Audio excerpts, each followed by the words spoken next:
23. Paul, les regards fixés sur le Sanhédrin, dit: Homme, frère, c'est en toute bonne conscience que je me suis conduit jusqu'à ce jour devant Dieu.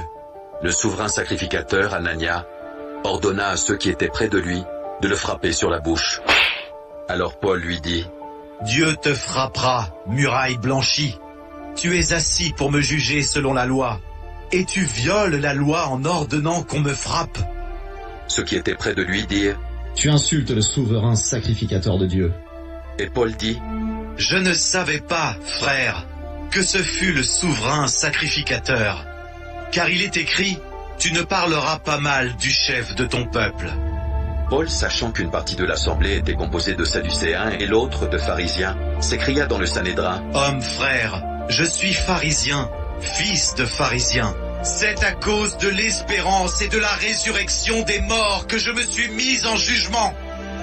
Quand il eut dit cela, il s'éleva une discussion entre les pharisiens et les sadducéens, et l'assemblée se divisa, car les sadducéens disent qu'il n'y a point de résurrection et qu'il n'existe ni ange ni esprit, tandis que les pharisiens affirment les deux choses.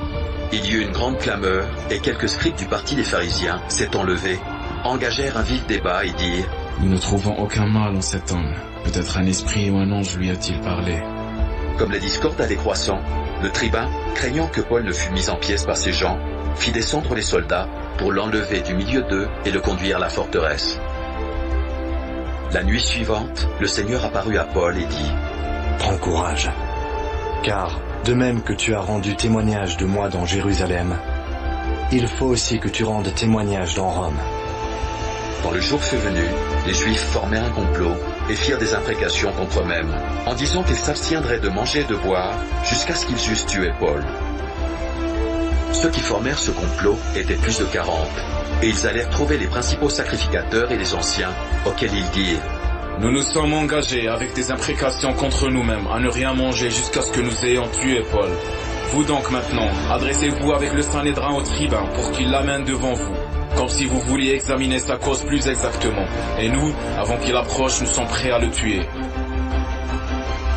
Le fils de la sœur de Paul, ayant eu connaissance du guet-apens, alla dans la forteresse en informer Paul. Paul appela l'un des centeniers et dit: Mène ce jeune homme vers le tribun, car il a quelque chose à lui rapporter. Le centenier prit le jeune homme avec lui, le conduisit vers le tribun et dit: Le prisonnier Paul m'a appelé, et il m'a prié de t'emmener ce jeune homme qui a quelque chose à te dire. Le tribun, prenant le jeune homme par la main et se retirant à l'écart, lui demanda: Qu'as-tu à m'annoncer? Il répondit: Les Juifs sont convenus de te prier d'amener Paul demain devant le Sanhédrin, comme si tu devais t'enquérir de lui plus exactement. Ne les écoute pas, car plus de 40 d'entre eux lui dressent un guet-apens, et se sont engagés avec des imprécations contre eux-mêmes, à ne rien manger ni boire jusqu'à ce qu'il les tué. Maintenant ils sont prêts, et n'attendent que ton consentement. Le tribun renvoya le jeune homme, après lui avoir recommandé de ne parler à personne de ce rapport qu'il lui avait fait. Ensuite il appela 2 des centeniers et dit: Tenez prêt. Dès la 3e heure de la nuit, 200 soldats, 70 cavaliers et 200 archers pour aller jusqu'à Césarée.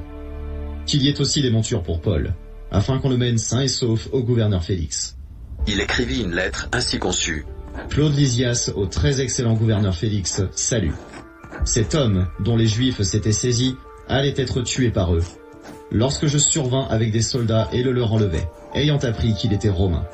Voulant connaître le motif pour lequel ils l'accusaient, je l'amenai devant leur Sanhédrin. J'ai trouvé qu'il était accusé au sujet de questions relatives à leur loi, mais qu'il n'avait commis aucun crime qui mérite la mort ou la prison. Informé que les Juifs lui dressaient des embûches, je te l'ai aussitôt envoyé, en faisant savoir à ses accusateurs qu'ils eussent à s'adresser eux-mêmes à toi. Les soldats, selon l'ordre qu'ils avaient reçu, prirent Paul et le conduisirent pendant la nuit jusqu'à Antipatrie.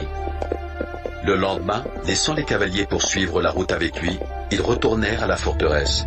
Arrivés à Césarée, les cavaliers remirent la lettre au gouverneur et lui présentèrent Paul. Le gouverneur, après avoir lu la lettre, demanda de quelle province était Paul.